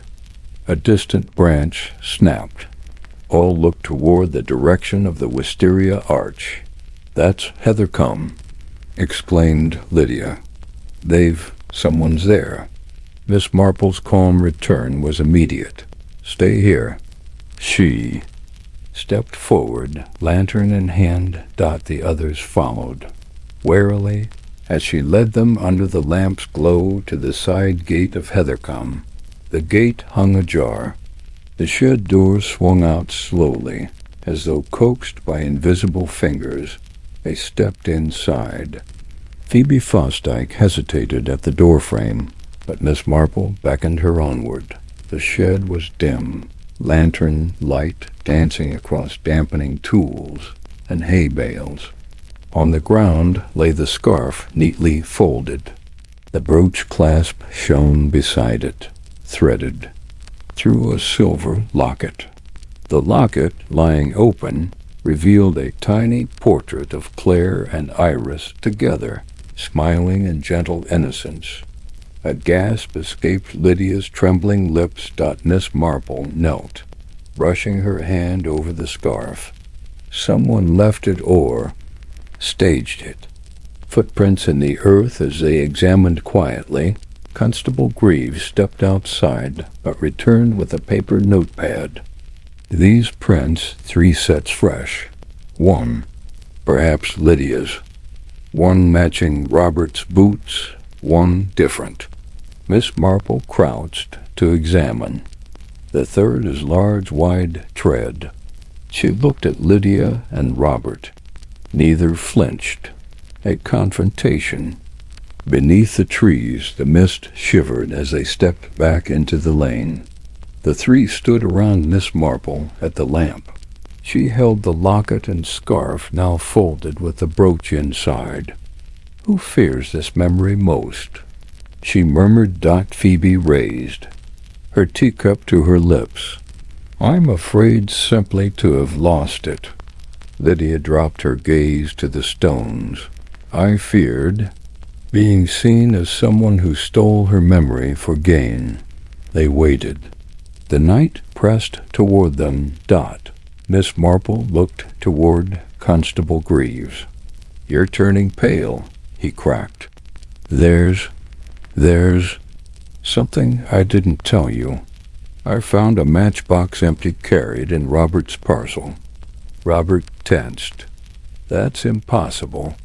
Constable looked between them. It bore Lydia's name written in script. Silence fell, sky freezing mid-moment. Echoes in the moonlight. Miss Marple stood and spoke calmly. It seems our final twist is upon us. Section 10. The Game of Shadows. The mist was thicker now, a soft white curtain that cloaked Poppy Lane in hush and secrecy. Under the cold breath of midnight, every lamp flickered like a nervous eye, and the long shadows cast by. The wrought iron gates of Heathercombe trembled across the cobblestones. Miss Marple, though diminutive and elderly, walked with the quiet purpose of someone who had seen more of human nature than most policemen ever would. Behind her came Robert Moffat and Lydia Tolland, silent and tightly wound. Phoebe Fosdyke had returned to her cottage in distress after the discovery of the locket and brooch, claiming a faint spell and the need for rest. Constable Greaves lingered at the back, unusually reserved, his notebook clutched in one hand and his free hand tugging unconsciously at the buttons of his uniform. Miss Marple paused outside the gate of Heathercombe, peering through the curling iron into the darkened garden. The faint scent of old wisteria still lingered, as though the night itself clung to memory. "We are close," she said softly. "Very close." Robert turned to her, voice strained. "You mean to understanding what happened?" Miss Marple gave him a gentle look. "We already understand more than we realize. It is only a matter of seeing how the pieces connect." Lydia, pale and unusually quiet, shifted beside her. "But the matchbox, what does that mean? Why was it in Robert's parcel? And why," Miss Marple asked quietly, "did someone want us to find that scarf and locket just now? Someone placed it there deliberately, not to hide it, but to be discovered." Greaves cleared his throat. "Could be a red herring, or a warning, or a confession," Miss Marple murmured, "but not the sort the police write down. A personal confession, a memory turned outward." "A visit to Heathercombe? Let's go inside," she said suddenly. "What?" Lydia blinked. "You mean now?" "There is nothing to fear in an empty house," said Miss Marple, "but there is much to be gained from what it remembers." Reluctantly, the others followed as she gently pushed open the garden gate. The rusted latch gave way with a faint squeak. They passed beneath the arch of dead wisteria vines, the leaves blackened and brittle against the silver sky. Inside, Heathercombe felt more like a theater after a final performance. Everything was draped in gauzy dust sheets, and the air carried a scent of lavender overlaid with mildew. The parlor clock had stopped at precisely 12:08. Robert glanced around uncomfortably. "It hasn't changed at all." Miss Marple stepped into the sitting room and stood before the hearth, where two wing-back chairs faced one another. "This is where Claire and Iris used to sit," she said. "I remember the fire always being lit, even in spring. And there," she pointed to a side table near the window, "was where Claire kept her memory box." "Memory box?" asked Lydia, frowning. "A wooden box filled with scraps, notes, old invitations, broken brooch, and pressed flowers. Things no one else would bother keeping." Lydia's eyes softened. "I remember that." "She called it her patchwork of truth," said Miss Marple. "She once told me if ever I forget who I am, this box will tell me." Robert stepped closer. "Is it still here?" Miss Marple moved to the window seat, brushing aside a faded lace curtain. Beneath the cushion, as if carefully preserved by time itself, lay the box, a dark oak chest with a brass latch dot. She lifted it with slow, reverent fingers and placed it on the table. The box creaked open. Inside, a pressed violet tied with ribbon, a music recital program from 1938, a child's drawing of a cat, a handwritten recipe for plum conserve, and, near the bottom, a folded letter marked in Claire's elegant hand, to be opened in case of doubt. Robert stared at it. Did Claire know something would happen? No, Miss Marple said softly, but she feared the possibility. And fear makes us prepare for things we hope never come. She unfolded the note slowly. Her voice trembled only slightly as she read. If you are reading this, you may believe I am gone, or that I have been confused, but I have not forgotten what was done. The scarf was not a gift. It was taken, and the brooch was a lie. The locket holds what is real. I never spoke the truth aloud, but I left it where it would be found, in the one place that would not forget me, my garden. The garden holds the truth. They stood in silence for a long moment. The garden, Lydia whispered. The wisteria. Robert was pale. She was always there. That was her world. Greaves looked down at his feet. But what does it mean? What was taken? Miss Marple sighed. The scarf, perhaps, or something else, something symbolic. Affection, recognition, memory. The brooch was used to pin an illusion in place. And the locket, that was truth. She turned to Greaves. That matchbox you found, where is it? He produced it from his coat. A simple matchbox with delicate lettering. It was in Robert's parcel. But wasn't Robert who put it there, Miss Marple said. It was meant to be found with the scarf, just as the locket was. Someone wanted us to see all the pieces together, and that someone wasn't trying to exonerate themselves. Lydia stepped back. Then who? A sudden realization. Miss Marple turned to the window again. The mist outside had thickened, but in its gauzy veil something took shape. A figure, leaning on a walking stick. Phoebe Fosdyke. She came back. Robert murmured. Miss Marple didn't answer. She watched Phoebe move into the garden slowly, almost aimlessly, like a ghost retracing old steps. She knew Claire longer than any of us, Miss Marple said at last. She was her friend, her rival, her confessor, and her regret. Lydia's voice was hushed. Do you think? Miss Marple gently placed the scarf brooch and led her back in the box and closed the lid. I think that regret is a powerful motive, she said. But so is love. We must not confuse the two. One leads to silence. The other, she looked out again, leads to confession. The final approach.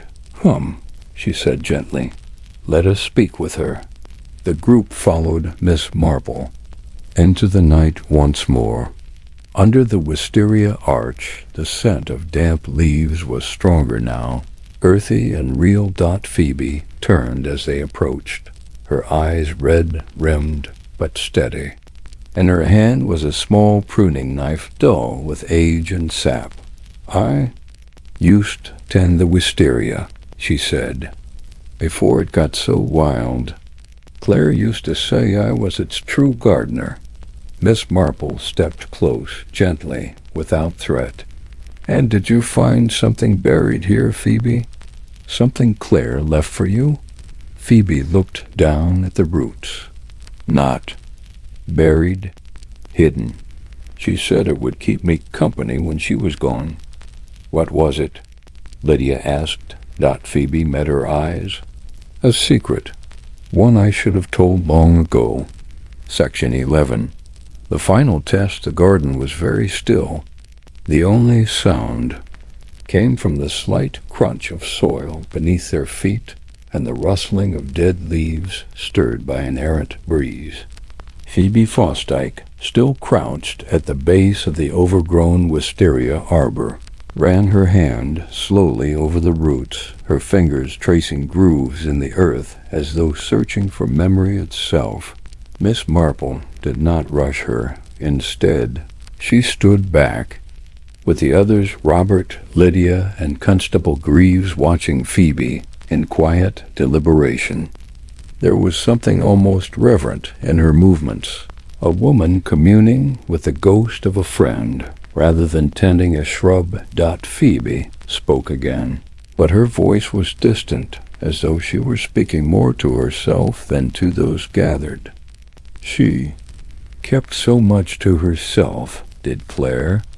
Everyone thought her so gentle, so refined, but she had strength, to an iron spine under all that silk and china teacups.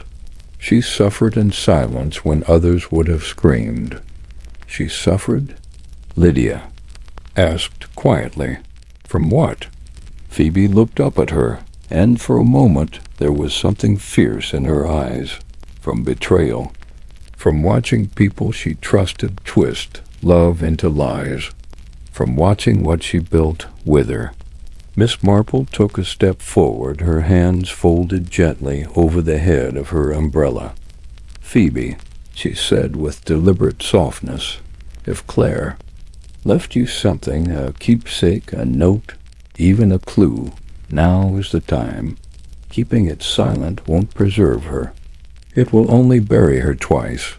Phoebe hesitated. Then, slowly, she reached into the inner pocket of her cardigan and drew out a small folded piece of parchment, yellowed, fragile. On the front was written, in Claire's unmistakable slanted handwriting, for Phoebe, in truth. She handed it to Miss Marple. I've read it 100 times, she said, but I couldn't bring myself to share it until now. Miss Marple unfolded the letter, her eyes scanning the delicate script. The others remained silent, the tension so thick it could have been cut with a pruning knife. Dearest Phoebe, if you're reading this, it means something has happened, or will happen soon. I can't say I am afraid, but I am weary. You know how it was. You were there the day the locket disappeared. You know who took it. I saw it too, though I said nothing. I let it pass, out of kindness or perhaps cowardice. But you always told me secrets rot when hidden too long. If they have come looking for answers, tell them the locket was not lost. It was a message, not to expose, but to protect. You were always the one who knew how to speak softly and cut deeply. I leave it to you now, with love. Claire. There was a long silence when Miss Marple finished reading. Robert broke it. You said Claire saw who took the locket? Phoebe gave a quiet nod. Years ago, I was in the kitchen when it happened. I saw someone slip into Claire's sitting room and take the locket off the mantelpiece. I never said anything because Claire didn't want me to. She said there had been too much damage already. Who was it? Lydia asked, a tremor in her voice. Phoebe looked between them all, and then her eyes settled on Robert. It was your father, she said, without malice. Gerald Moffat. Robert's face went pale. My father? But why would he? Because he thought the locket contained something dangerous. Claire and your mother had a history. Not quite an affair, not quite a friendship. But Claire was dear to your mother, and Gerald Moffat never liked sharing affection he couldn't control. Miss Marple, who had quietly turned the locket over in her gloved hands, spoke now. The back of the locket has a hidden compartment, she said. Most people wouldn't notice, but it opens with the press of a tiny catch on the clasp. She clicked it open. Inside, folded so tightly it was almost imperceptible, was a fragment of paper. Miss Marple unfolded it and read aloud. To the bearer of this, you are not mad. You are not mistaken. The night of the thunderstorm, there was someone in the hallway. Not a dream. I saw them too. I was afraid to speak. But you are not alone. Miss Marple looked up slowly. The night Iris died. A soft gasp rippled among the group. Phoebe's voice broke slightly. Claire always believed Iris didn't simply fall, but she couldn't prove anything. The thunderstorm masked everything, the noise, the light. Iris had told her she thought someone was watching her moving about at night. Claire tried to reassure her, but the night she died, Claire saw someone on the landing, just as Iris had feared. Lydia took an unsteady breath. But who? Miss Marple studied Robert carefully. "Robert," she said gently, "you said earlier that you didn't remember the events of that night clearly, that your father was unusually tense, and you found the front door unlocked when you woke, though. No one ever admitted leaving it open." Robert looked stunned. "You think? My father?" But he adored Iris. She was his cousin. "People are complicated," said Miss Marple softly. "Affection can twist into envy, especially when someone holds a secret over you." Phoebe stepped forward again, her eyes bright with long-buried truth. Iris had discovered that Gerald was falsifying accounts in the village trust fund. She told Claire in confidence. She said she'd confront him, force him to resign, and then she died, Lydia whispered. Miss Marple nodded slowly, and Claire kept the secret, protected Robert, protected Gerald's memory. But now someone has tried to reframe the truth, bringing the locket back into view, sending anonymous matchboxes, nudging open the door of suspicion. The final test, and there is one more thing, Miss Marple added. She turned to Greaves, who stiffened. "You received the anonymous parcel, didn't you, Constable?" Greaves blinked. Well, yes, but it was addressed to me, and it only had the scarf and no," said Miss Marple calmly. "It was posted by you, to yourself." Everyone turned sharply. Miss Marple continued, voice unchanging. "You posted it so you could introduce the evidence at the moment you chose. You already knew about the scarf, the locket. You'd overheard Phoebe and Claire years ago, when your mother worked as a cook at Heathercombe. You were a child, but old enough to listen at doors. You knew about the fall, and as you grew, that knowledge festered, turned into obsession." Greaves paled. "You envied Robert, envied the Moffat name. You resented that your mother had been a servant while Claire and Iris dined on silver. You told yourself they needed justice, but it wasn't justice you wanted. It was retribution." A beat of silence passed. Then Greaves turned, bolted toward the gate, but Robert lunged forward, intercepting him. The two men struggled briefly before Greaves slumped in defeat. "I didn't kill her," he gasped, "but I knew. I knew, and I wanted everyone else to feel it too." To be concluded, Miss Marple sighed, her eyes soft with sorrow, not triumph. "Truth, like time," she said, "always finds a way to tick forward." Section: The Thorn Beneath the Rose. The morning after the startling discovery at the bakehouse, the village of Little Winthorpe stirred under a gray veil of mist, as if reluctant to confront the day. Rain the previous night had cleansed the streets, but failed to wash away the tension that had gripped the townsfolk. Whispers clung to doorways and floated across the parched hedgerows like the mist itself. Miss Marple took her customary walk after breakfast, looping down by the churchyard, her steps steady and measured, cane gently tapping on the stone path. She was not just out for air. Oh no, she rarely was. Her eyes, though faint behind the lace-trimmed hat, were alight with calculation. Her stroll led her, not by coincidence, past the Granger residence. The gate was open, and Miss Marple's ears caught a snippet of raised voices from within. You had no right to read it. Eleanor Granger's voice cracked with emotion. I was only trying to protect you, came her husband Malcolm's low, defensive reply. Miss Marple didn't pause, but her brow furrowed. A letter, perhaps. Secrets unearthed often hid within the folds of paper. Letters had been the downfall of many a quiet scandal, she had always said. She continued on toward Poppy Lane, the smell of damp roses and peony blossoms mingling with the faint trace of chimney smoke. She found Detective Inspector Craythorne already posted at the bakehouse, where the cellar remained sealed with police tape. Miss Marple, Craythorne greeted her, tipping his hat wearily. You've heard, I take it.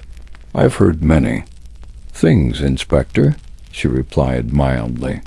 But I should like to hear it from you. He sighed and gestured to the bench outside the bakehouse, where a tray of uneaten breakfast still rested, a lone scone growing stale under the damp. We confirmed the victim as Henry Stowe, cause of death, blunt force trauma, likely a blow to the back of the head. The body's condition suggests he was killed the same day he went missing, perhaps within hours of leaving the vicarage. Miss Marple's lips tightened. How sad. Poor Reverend Allerton seemed so troubled. I fear the guilt of sheltering a criminal weighed heavily on him. Or he may have been complicit, Craythorne offered, not unkindly. We've begun looking into his financials. We found recent wire transfers to an untraceable account. Anonymous, of course, but Miss Marple's eyes drifted toward the narrow side lane that led behind the bakehouse. Would you mind indulging a question, Inspector? Of course. If a man were to move a body into the cellar unnoticed, how might he do so with the front street so often full of loitering eyes? Craythorne blinked. We believe it was brought in from the rear. There's a secondary service door most likely used for late deliveries. Quite. She nodded. I recall it from a time the butcher's boy dropped a crate of bones down that very path. The sound echoed dreadfully. Craythorne chuckled, despite himself. You do have a memory, Miss Marple.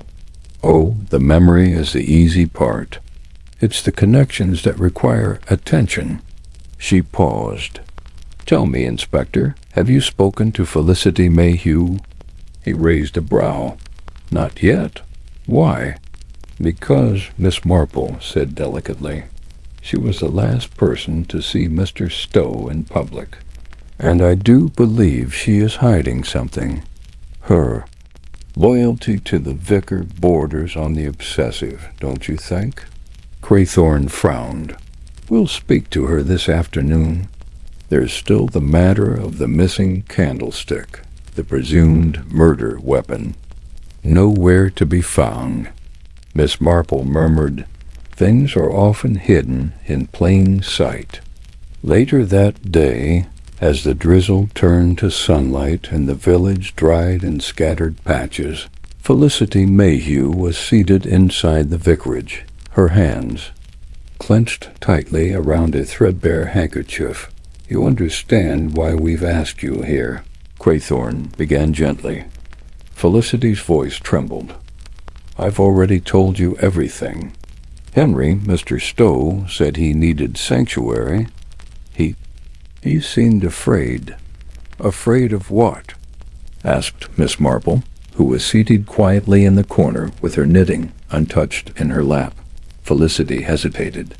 He wouldn't say, but he asked me not to tell anyone he was there. Reverend Allerton agreed to keep him hidden. We both thought. Perhaps he was in trouble with old business partners. He'd made some foolish investments, you see. And what did he do during his stay? Craythorne asked. He stayed mostly in the attic room. He wrote letters, I think. I brought him meals. Her voice grew firmer. But I never harmed him. Miss Marple finally looked up. You said he wrote letters, Miss Mayhew. May I ask what became of them? Felicity paled. I don't know. But the falter in her tone was answer enough. Miss Marple gently leaned forward.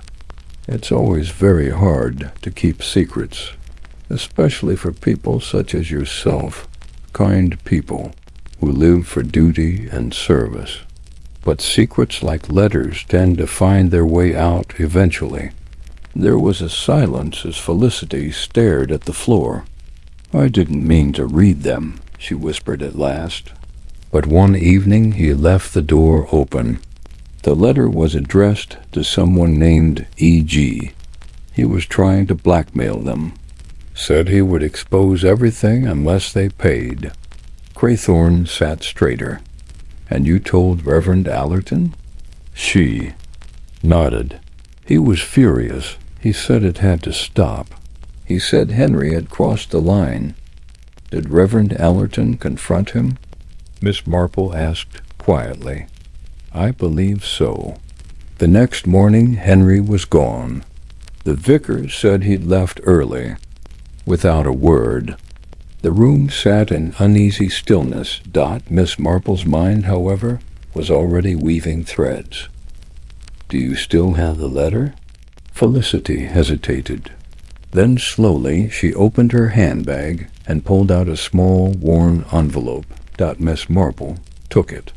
And read the first line, then the signature, E.G.H.E., our eyes lifted. Eleanor Granger. That evening Miss Marple walked slowly along Poppy Lane. The sky above was a calm blue-gray, the hedgerows drowsy in the twilight. She passed Eleanor Granger's cottage and paused.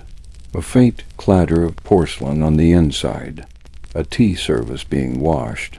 Perhaps through the window, Eleanor moved stiffly in her floral apron, her lips thin, eyes dark. Miss Marple tilted her head. The letter confirmed motive, and now she suspected opportunity. But something still lingered, the odd behavior of Malcolm Granger. The books in his study, the locked drawer, Miss Marple had glimpsed the last time she was invited in. Was it just Eleanor with something to hide? No. A larger secret bloomed beneath the surface, and Miss Marple was patient. The final piece, she felt, was near. The village was like a puzzle box, and it was nearly time to lift the lid. Section. The locked drawer and the letter's secret. Early morning light slanted across the village of Little Winthorpe with a soft, golden hue that made the ivy-laced cottages seem more innocent than they truly were. But even in the prettiest of villages, Miss Marple knew, the human heart held shadows. She stood before the Granger residence once more, this time not as a passing walker, but as an invited guest. Eleanor Granger had sent a note that morning, polite, clipped, inviting Miss Marple for tea, under the pretext of offering thanks for her recent helpful insights. That in itself was curious. People in turmoil often sought validation, and those hiding guilt sought control. Miss Marple arrived precisely at 10. Eleanor received her with an air of forced civility, lips pressed tightly together, like a woman trying very hard to prevent a dam from cracking. I thought we might take tea in the conservatory, Eleanor said, her voice brittle. Malcolm is out visiting one of his clients, so it's just us. Very thoughtful, said Miss Marple, settling into a wicker chair. She noted the stiffness in Eleanor's movements, the slight tremble in her hands as she poured. "You've had rather a difficult time of late." Eleanor gave a thin laugh. "You could say that. The entire village seems to have decided we're somehow involved in all this." "Oh, I wouldn't say the entire village," Miss Marple said gently. "Only the observant parts." There was a long pause. "You think we're guilty?" Eleanor said suddenly, almost challenging lie. Miss Marple took a slow sip of tea. "I think guilt is often shared among people, Mrs. Granger. Sometimes even when they've done no wrong. It clings like ivy to stone." Eleanor's lips parted, then closed again. For a moment her face betrayed something. Fear, shame, perhaps even grief. But then it vanished behind the well-practiced mask of a woman who had long kept up appearances. Miss Marple set down her cup. "May I speak plainly, dear?" Eleanor gave a curt nod. "I believe Henry Stowe was attempting to blackmail you." "I believe the letter Felicity Mayhew discovered was written by him and intended for you. He was threatening to reveal something, and your reaction to that threat and your husband's, well, I suspect that is at the center of this entire tragedy." Eleanor stood abruptly, walking toward the garden window. "You're mistaken. You have no idea what you're talking about." "But I think I do," Miss Marple said kindly, but firmly. "You see, I once knew a young girl very much like you, clever, ambitious, and married to a man whose choices compromised her sense of right and wrong." There was silence in the conservatory. Eleanor turned, slowly, her face pale. "Henry threatened to ruin us. He had letters, real letters from years ago. Malcolm made a terrible investment with him, something that bordered on illegal. I didn't know until it was too late. Henry vanished, and Malcolm said it was all settled. But when he came back, Her voice broke. "You feared he would destroy your name," Miss Marple finished softly. "We had just rebuilt our lives," Eleanor whispered. "Malcolm had a new firm. I had my standing in the Women's Guild again. I couldn't bear to lose it all." Miss Marple tilted her head. "So you confronted him?" "No, Malcolm did. He found out about the letter, and he went to the vicarage. He said he only meant to frighten Henry, but when he came home that night, he had a scratch across his wrist, and mud on his boots." Miss Marple's fingers moved idly across the embroidery on her bag. "Did he say what happened?" "He said Henry had run off again, that the police would catch him eventually. But the next day he cleaned out the tool shed, burned old rags, moved furniture in the office." "Did he keep anything? Papers, souvenirs of Henry's presence?" Eleanor hesitated.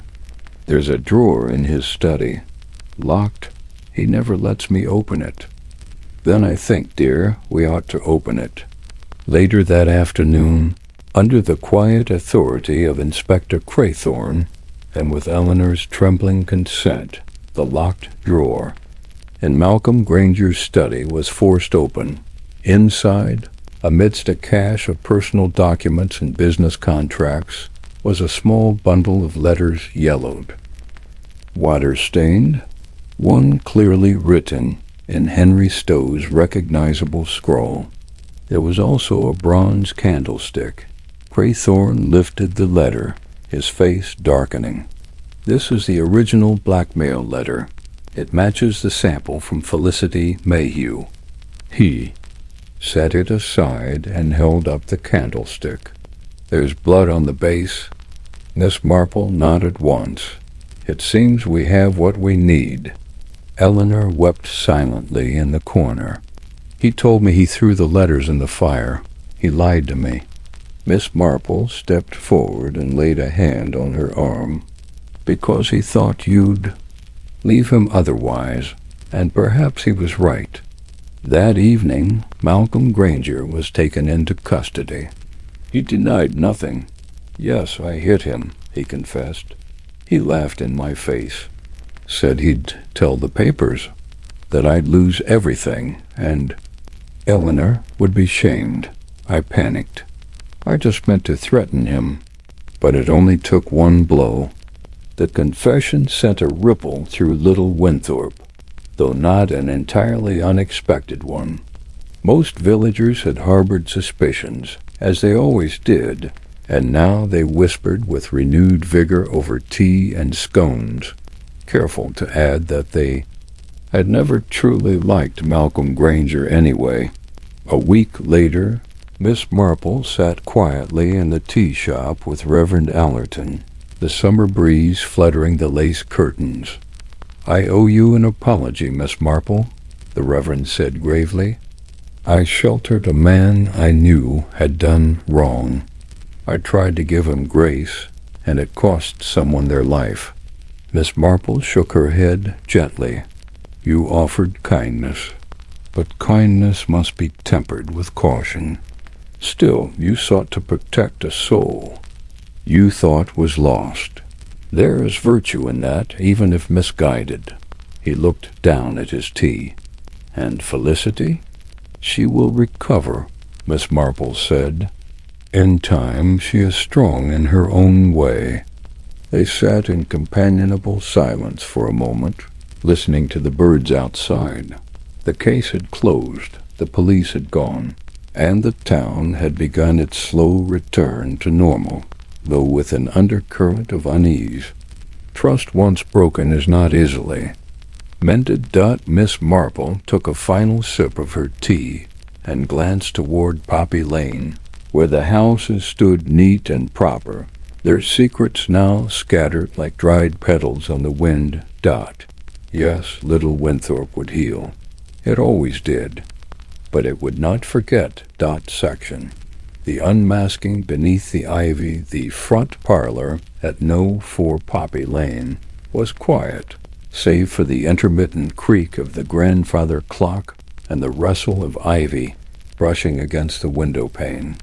Miss Marple sat in a straight-backed chair, knitting needles paused mid-stitch, her gaze fixed thoughtfully on Inspector Craddock, who stood near the fireplace, arms crossed.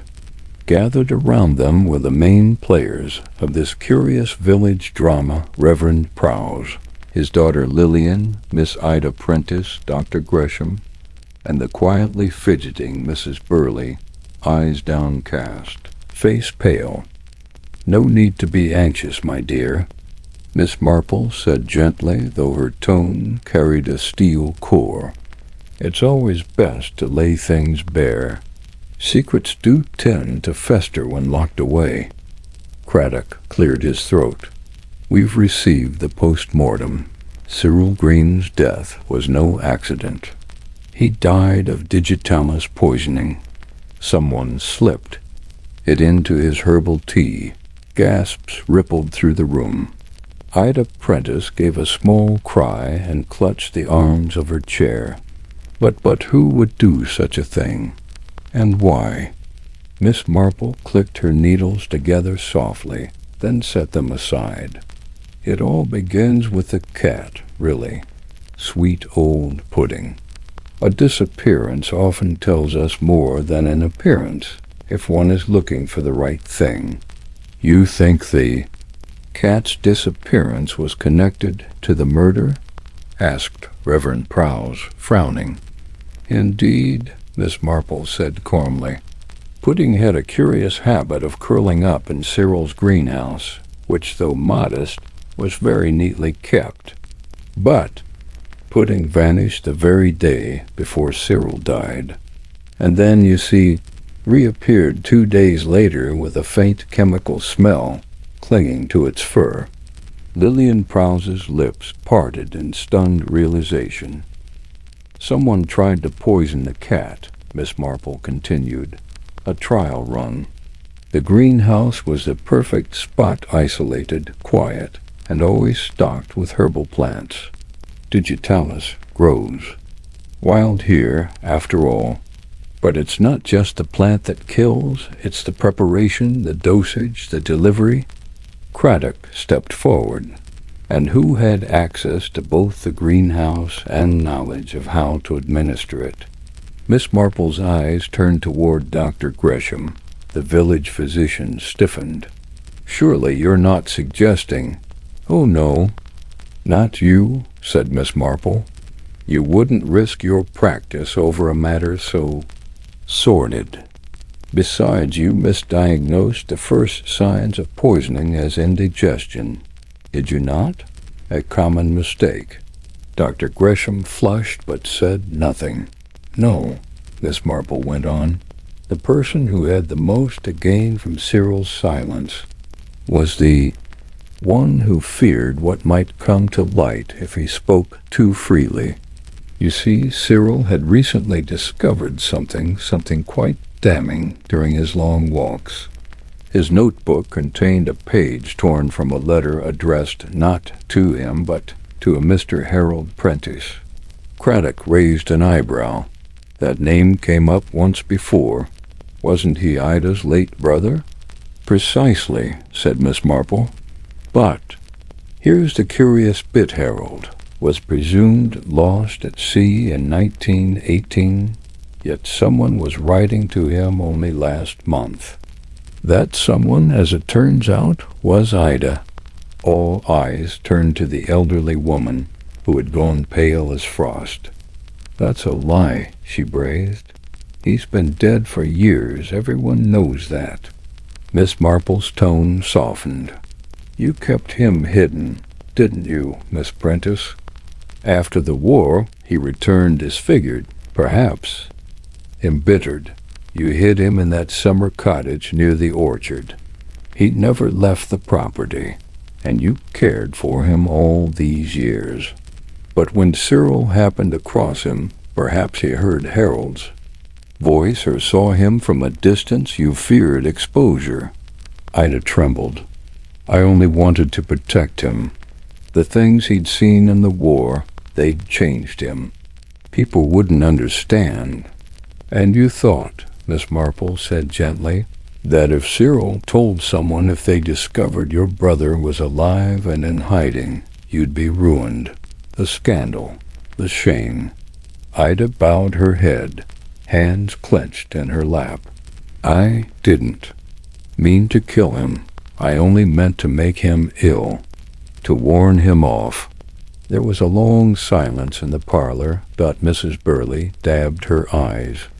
"He was a lonely man, poor Cyril. Always in the way, never quite wanted by anyone." Miss Marple nodded. "And yet he might have lived, had he not wandered so innocently into secrets meant to stay buried." Craddock motioned to the constable, waiting outside. "Take Miss Prentice into custody. We'll sort the details at the station." As the officers led the woman away, the room remained silent, the weight of long-held secrets pressing against the walls. Later that afternoon, Miss Marple sat alone in the tea-room with her embroidery, a fresh pot of Darjeeling steeping beside her. Outside, the wisteria stirred in the breeze, whispering its secrets through the sunlit glass. Reverend Prowse joined her quietly. "She meant no harm," he said after a moment, "only to protect someone she loved." Miss Marple nodded thoughtfully. "Yes, but love and fear, when mixed, often produce dangerous outcomes." He sat in silence beside her for a while, watching the steam curl upward. "It is a dreadful thing, Jane," he said softly. "The lengths to which people will go to protect a name or a memory." Miss Marple gave a small smile, her eyes on the fluttering wisteria beyond the window. "Yes, Vicar, but in the end, truth always finds a way." even in a quiet lane like Poppy.